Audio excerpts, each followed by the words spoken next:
दोस्तों, जब हम अपने जीवन में किसी बड़े लक्ष्य को हासिल करते हैं तो हमें बहुत खुशी होती है। कभी कभी तो यह खुशी इतनी ज़्यादा बढ़ जाती है कि हमारे भीतर अहंकार का जन्म भी हो जाता है। लेकिन वहीं दूसरी तरफ जब हम अपने जीवन में किसी लक्ष्य को हासिल करने से चूक जाते हैं और हम उसे हासिल नहीं कर पाते, तो वहीं पर हमारे मन में निराशा, उदासी और समस्याओं जैसे भाव उत्पन्न होने लगते हैं और हम बहुत दुखी भी रहने लगते हैं। लेकिन यदि हमें आगे बढ़ना है तो हमें इन दोनों पर ही अपना नियंत्रण रखना चाहिए। यदि हम इन दोनों पर अपना नियंत्रण रखते हैं तो हम बहुत आगे जा सकते हैं। हम अपने जीवन में और भी बड़े बड़े लक्ष्यों को हासिल कर सकते हैं। आपने देखा भी होगा, जब कोई व्यक्ति किसी बड़े लक्ष्य को हासिल करता है तो मन ही मन उसके अंदर घमंड का भाव उत्पन्न होने लगता है। वह अपने सामने कभी किसी को कुछ नहीं समझता, यहाँ तक कि वो छोटे और बड़ों का लिहाज तक भूल जाता है। उसे अपने सामने कोई नहीं दिखाई पड़ता, यहाँ तक कि वो खुद को ही भगवान तक मानने लग जाता है। और यह अहंकार इतना तक बढ़ जाता है कि वह दूसरों का अपमान करने से भी चूकता नहीं। क्या उसके लिए गलत है और क्या सही, ये भी उसे पता नहीं चल पाता। पर दूसरी तरफ यदि कोई व्यक्ति अपने लक्ष्य को हासिल करने से चूक जाता है तो उसका मन निराशा से भर जाता है। वह उदास हो जाता है, उसे दुख घेर लेते हैं, उसे कुछ भी नजर नहीं आता। वो इतना परेशान हो जाता है कि उसके मन ही मन हजारों विचार उत्पन्न होने लगते हैं। उसकी सारी उम्मीदें पल भर में टूट जाती हैं, सारी आशाएं पल भर में बिखर जाती हैं। उसे अपना जीवन भी निरर्थक लगने लग जाता है। उसने जो मेहनत की, जो कोशिशें की, वो सब उसे बेकार लगने लग जाती हैं। यहाँ तक कि उस हार के बाद वो वापस उठ खड़ा हो जाए, उसमें इतनी हिम्मत भी नहीं रह जाती। लेकिन यदि किसी को एक ऐसा मंत्र मिल जाए जिससे उसकी हार जीत में बदल जाए, जीत के बाद उसके मन में वह घमंड भी उत्पन्न ना हो पाए, और यदि वह इंसान हार भी गया तो उसके मन में उदासी, निराशा, इन सब भावों के लिए कोई जगह ना बचे। आप ही बताइए, यदि कोई मंत्र ऐसा आपको मिल जाए तो क्या कोई भी बाधा, कोई भी तकलीफें, कोई भी परिस्थिति आपको अपने लक्ष्य को पाने में रोक सकती हैं? जी हाँ, बिल्कुल नहीं रोक सकती। तो आज की इस कहानी के माध्यम से मैं आपको यही बताने वाला हूं कि ऐसा कौन सा मंत्र है जो दोनों ही परिस्थितियों में आपके लिए, आपके फायदे का काम करेगा, और आपकी जीत में ना तो आपके मन में घमंड उत्पन्न होगा और ना ही आपकी हार में निराशा या फिर उदासीनता का भाव उत्पन्न होगा। आप इन परिस्थितियों से पल भर में बाहर निकल पाएंगे। एक समय की बात है, किसी नगर में एक बहुत बड़ा व्यापारी रहा करता था। उस व्यापारी का कारोबार बहुत दूर दूर राज्यों में फैला हुआ था। वह व्यक्ति बहुत ही दयालु भी था और लोगों के साथ बहुत अच्छा व्यवहार भी किया करता था। व्यापारी संघ में उनकी बड़ी तारीफ भी होती थी। कोई उनसे ऊंची आवाज में बात नहीं करता था और ना ही उस व्यापारी से कोई गलत शब्द कहता था। वह व्यापारी इतना व्यस्त रहता था कि उसे खुद के लिए भी समय निकालना पड़ जाता था। वह व्यक्ति हमेशा अपने कारोबार में व्यस्त रहता था। उसके पास तनिक भर का भी समय नहीं था, जिस कारण वह अपने आध्यात्मिक ज्ञान से दूर हो चुका था, और ना ही वह ध्यान कर पाता था और ना ही उसके पास पूजा पाठ करने तक का भी समय था। उसका कारोबार बहुत अच्छा चल रहा था, लेकिन कुछ समय बाद वह बहुत ही परेशान रहने लग गया। वह व्यापारी बहुत ज्ञानी भी था। उसे संसार के नियमों के बारे में भी पता था कि कोई भी व्यक्ति दिन भर मेहनत करके, अपने पूरे जीवन भर मेहनत करके, चाहे कितना भी धन कमा ले, चाहे कितना भी वैभव कमा ले, लेकिन अंत समय में वो इसे अपने साथ ले नहीं जा सकता। वह यह जानता था कि इस दुनिया में पाने जैसा कुछ नहीं होता और ना ही कुछ खोने के लिए रह जाता है। वह यह जानता था कि अंत समय में हमारे साथ इनमें से कुछ भी नहीं जाने वाला, सब कुछ यहीं का यहीं रह जाता है, जिस कारण वो और भी ज़्यादा परेशान रहने लग गया था। उसे अपने कारोबार से थोड़ा भी समय नहीं मिल पाता था कि वह ध्यान कर सके, पूजा पाठ कर सके। वह इसका हल निकालना चाहता था, जिस कारण उसे एक युक्ति सूझी। उसने एक दिन अपने घर पे कुछ पंडितों और साधुओं को आमंत्रित किया, सभी का आदर सत्कार किया और सभी को भोजन करवाया।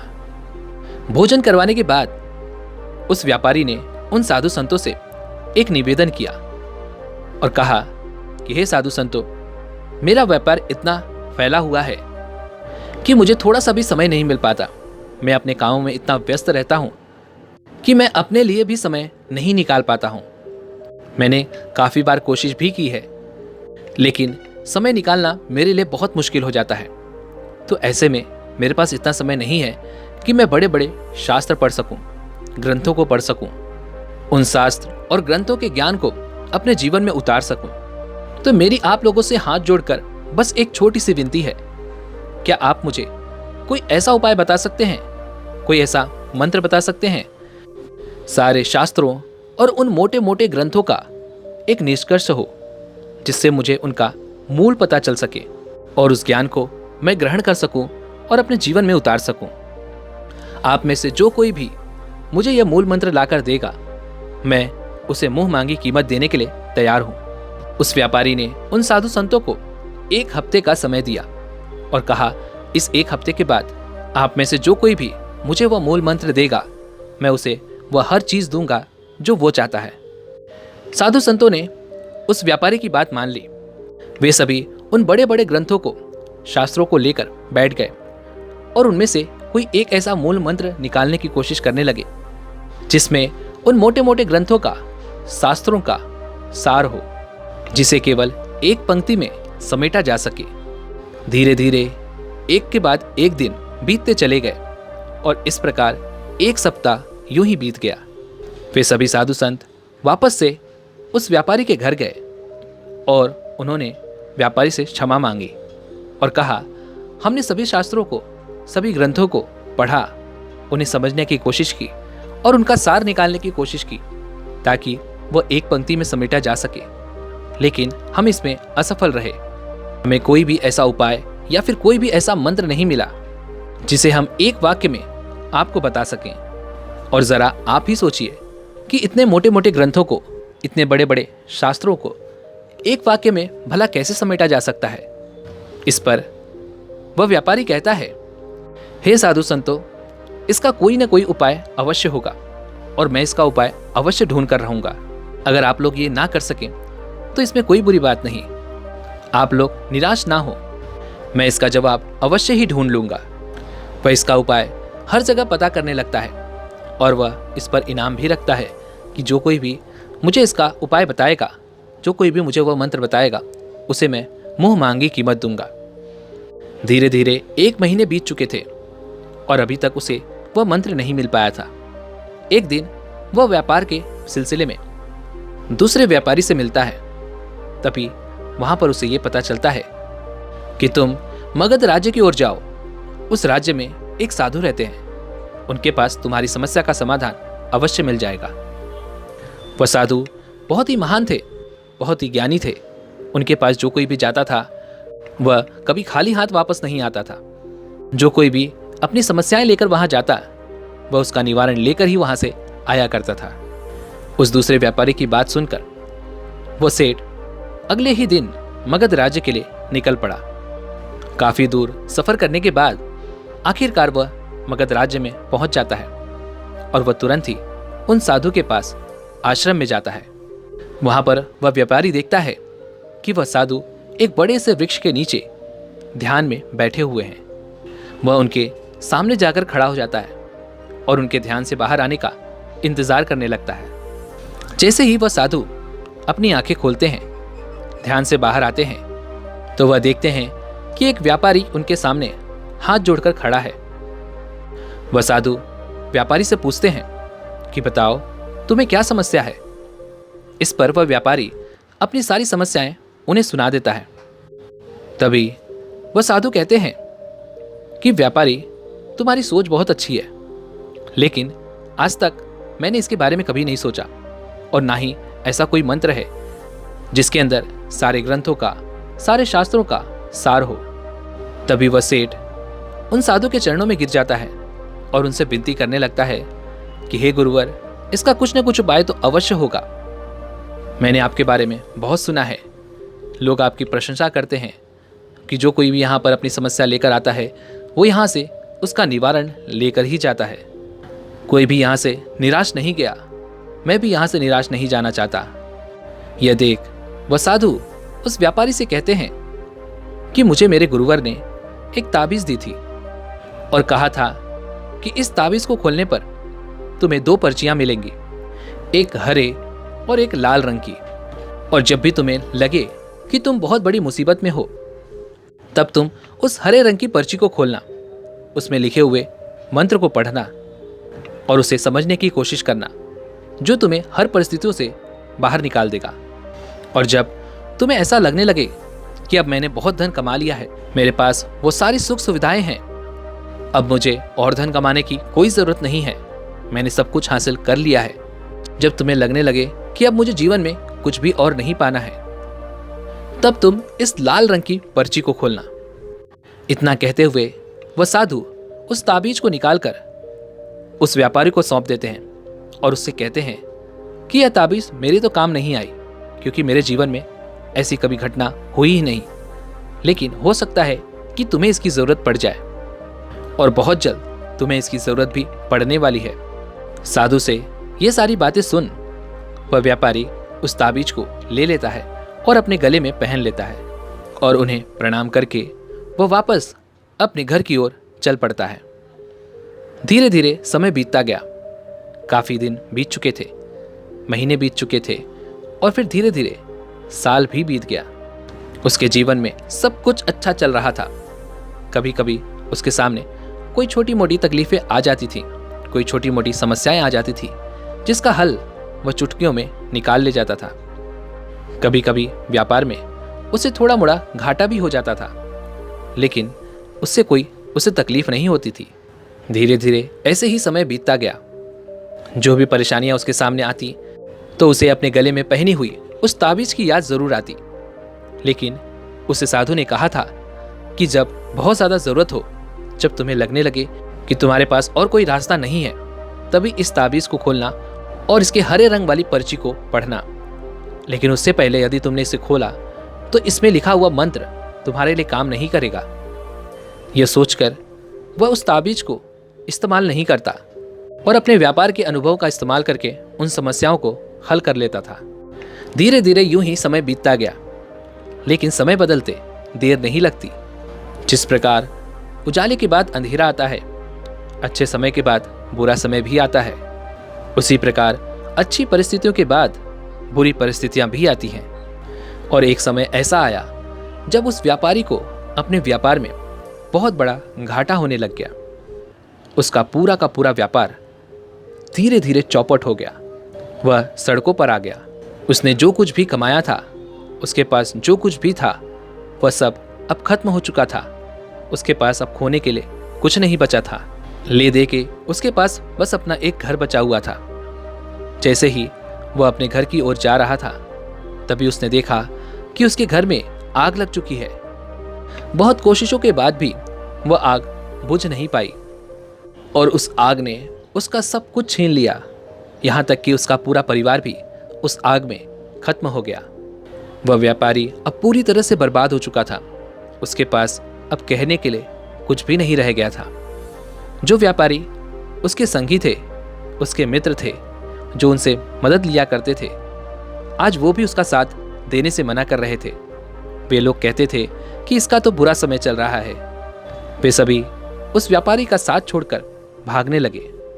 उस व्यापारी के संघ ने भी उसकी मदद करने से इनकार कर दिया। अब उसके पास कुछ भी नहीं बचा था। उसके जीवन में निराशा, हताशा और दुखों के अलावा अब कुछ और नहीं था। उसने अब सब कुछ खो दिया था। वह इतना ज़्यादा परेशान हो चुका था कि अब उसे कुछ भी नज़र नहीं आ रहा था। वह सोचते सोचते एक तालाब के किनारे पहुंचा। वह उस तालाब में अपने आप को देख ही रहा था कि तभी उसकी नज़र अपने गले में पड़ी हुई इस ताबीज़ पर गई। तभी उसे उन साधु की बात याद आई कि जब तुम्हारे ऊपर कोई बहुत ही बड़ी आपदा आ जाए, तकलीफ हो या फिर मुसीबत में पड़ जाओ और तुम्हें कुछ भी समझ ना आए, तब तुम इस हरे रंग की पर्ची को खोलना। उसने तुरंत ही अपने गले से वो ताबीज निकाली और उसमें से उस हरे रंग की पर्ची को खोला। और जैसे ही वह उस पर्ची को खोलता है, उसे पढ़ता है, तो उसके चेहरे पर एक अजीब सी मुस्कान आ जाती है। उसके मन में एक नई ऊर्जा का संचार हो जाता है। क्योंकि उस पर्ची में लिखा होता है, यह वक्त है और वक्त कभी नहीं रुकता, यह वक्त गुजर जाएगा। यह पढ़ने के बाद उसके मन को बड़ी शांति मिली। उसने वापस से हिम्मत करी और आगे बढ़ने की कोशिश करने लगा। उस व्यापारी ने अपने मित्र व्यापारियों से कुछ धन कर्जे में लिया और फिर उससे एक नया व्यापार शुरू किया। उस व्यापारी को व्यापार का अनुभव तो पहले से ही था। उसने उसी अनुभव का इस्तेमाल किया और वह व्यापार चलने लग गया। इस बार तो उसके पास पहले से भी ज़्यादा धन था। वह इतना ज़्यादा धनवान हो चुका था कि अब सारे व्यापारी जो उसे छोड़कर भागे थे वह वापस उसके पास आने लगे और यह व्यापार भी दूर दूर तक राज्यों में फैल गया। तेजी से व्यापार फैलने लग गया था और उसके पास अब किसी चीज़ की कोई कमी नहीं थी। वह व्यापारी और भी ज़्यादा धनवान होने के बाद उसने दूसरा विवाह भी कर लिया और उसके 2 बच्चे भी हो गए। धीरे धीरे यह व्यापार बढ़ता ही गया। समय बीतता गया, धीरे धीरे महीने, फिर उसके बाद साल।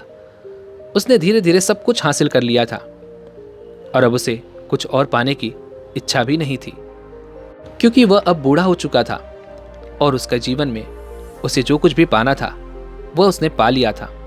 उसके बच्चे अब बड़े हो चुके थे और उस व्यापारी के बच्चों ने उसके व्यापार को भी संभाल लिया था। अब उसके मन में और धन कमाने की कोई इच्छा नहीं बची थी। तभी उसे साधु की दूसरी बात भी याद आई। साधु ने कहा था, जब तुम्हें लगे कि तुमने जीवन में सब कुछ हासिल कर लिया है और अब तुम्हें और कुछ हासिल करने की कोई ज़रूरत नहीं है, तब तुम इस तावीज की लाल रंग की पर्ची को पढ़ना। वह तुरंत ही अपने गले से उस तावीज को निकालता है और उस लाल रंग की पर्ची को पढ़ता है। उसे देखने के बाद, उसे पढ़ने के बाद उसके मुख पर एक उदासी छा जाती है, क्योंकि इस पर्ची में भी वही बात लिखी थी, यह तो वक्त है, यह भी गुजर जाएगा। कुछ देर उदास रहने के बाद वह व्यक्ति जोर जोर से हंसने लगा और सोचने लगा कि दोनों ही पर्चियों में केवल एक बात लिखी थी, जिसमें पूरे जीवन का सार भी लिखा हुआ है। सारे ग्रंथों, सारे शास्त्रों का सार यही तो है, जिसे केवल एक ही वाक्य में लिखा गया है। दोस्तों, जब भी हम अपने जीवन में हार जाते हैं या हमारा कोई काम नहीं बन पाता, हमारे मन में निराशा उत्पन्न होने लग जाती है, हमें कोई रास्ता नज़र ही नहीं आता। लेकिन ऐसी परिस्थितियों में अगर हम अपनी सोच को इस तरह से बना लें कि यह तो वक्त है, यह गुजर जाएगा, तो इंसान कभी भी हिम्मत नहीं हारेगा और ना ही कभी हम उदास होंगे। जो इस सच को जान लेता है कि यह तो वक्त है और वक्त कभी नहीं रुकता, इसका गुजरना तय है, वह कभी भी जीवन की इस उलझनों में नहीं पड़ता। वह अपने कार्य को निरंतर करता रहता है और वह यह जानता है कि आज नहीं तो कल समय ज़रूर बदलेगा और जो कुछ उसे हासिल करना है वो उसे हासिल भी कर लेगा। वहीं पर यदि कोई व्यक्ति जीतता है, किसी बड़े लक्ष्य को हासिल करता है, तो उसके मन में यह घमंड भी उत्पन्न हो जाता है कि वही सब कुछ है। लेकिन उसे भी यह बात जानने की ज़रूरत है कि यह तो वक्त है, आज हम जीते हैं तो हो सकता है कि कल हम हार भी जाएं, क्योंकि यह समय कभी नहीं रुकता, इसका बदलना तय है। और यदि कोई इसे अच्छे से जान ले तो उसे कभी भी अपने जीतने पर घमंड भी नहीं होगा। जिस प्रकार दोस्तों हमारा जीवन चलता रहता है, कभी सुख तो कभी दुख, कभी अच्छी परिस्थितियां तो कभी बुरी परिस्थितियां आती ही रहती हैं और यही प्रकृति का नियम है। कभी भी कोई भी वस्तु एक जगह पर नहीं टिक सकती, तो हमारे जीवन में सुख और दुख एक समान कैसे रह सकते हैं, कैसे रुक सकते हैं? समय कभी एक समान नहीं रहता। मनुष्य कब अमीर से गरीब और गरीब से अमीर बन जाता है, यह कोई नहीं कह सकता। हमारा वक्त कभी भी बदल सकता है, इसलिए ना तो अपनी जीत पर अहंकार कीजिए और ना ही अपने हार पर रोइए, निराश होइए। दोस्तों, अपने जीवन में कभी भी अहंकार को मत पालिएगा, क्योंकि अहंकार मनुष्य का सबसे बड़ा शत्रु होता है। यह अंदर ही अंदर हमें गलत राह दिखाता है और हम उस गलत राह को अपना भी लेते हैं, क्योंकि यह हमारी आंखों पर एक ऐसी पट्टी बांध देता है जिससे हमें कुछ भी नजर नहीं आता। हमें तो बस यही दिखाई देता है कि हम ही सब कुछ हैं और हमारे बिना कुछ नहीं। इसलिए अपने अहंकार को काबू में रखने की कोशिश कीजिए, क्योंकि समय सबसे बलवान होता है। और दूसरी तरफ यदि आप अपने किसी लक्ष्य को हासिल ना कर पाए हों तो निराश होकर बैठने की कोई जरूरत नहीं है। फिर से उठिए, क्योंकि यह समय आज नहीं तो कल अवश्य बदलेगा और आपकी मेहनत अवश्य रंग लाएगी। यदि आप लगन और मेहनत से अपने कार्य को करते रहेंगे तो आप अपनी मंजिल को अवश्य ही हासिल कर पाएंगे। और अंत में मैं आपसे बस इतना ही कहना चाहूंगा कि यह जीवन निरर्थक है। ना हम कुछ लेकर आए थे और ना ही कुछ लेकर जाएंगे, लेकिन जब तक हम इस बात को समझते हैं तब तक ये वक्त गुजर जाता है और हमारे जाने का समय भी आ जाता है। इसलिए अपनी जीत पर ना तो अहंकार कीजिए और ना ही अपनी हार पर कभी निराश होइए। दोस्तों, उम्मीद है कि आपने आज की इस वीडियो से ज़रूर कुछ न कुछ सीखा होगा। तो इस वीडियो को लाइक और अपने दोस्तों के साथ शेयर जरूर कीजिएगा और हमें ऐसे ही सपोर्ट करने के लिए चैनल को सब्सक्राइब और घंटी बटन को भी ज़रूर से दबा दीजिएगा। चलिए मिलते हैं ऐसी एक और वीडियो में, तब तक के लिए अपना ख्याल रखें। धन्यवाद।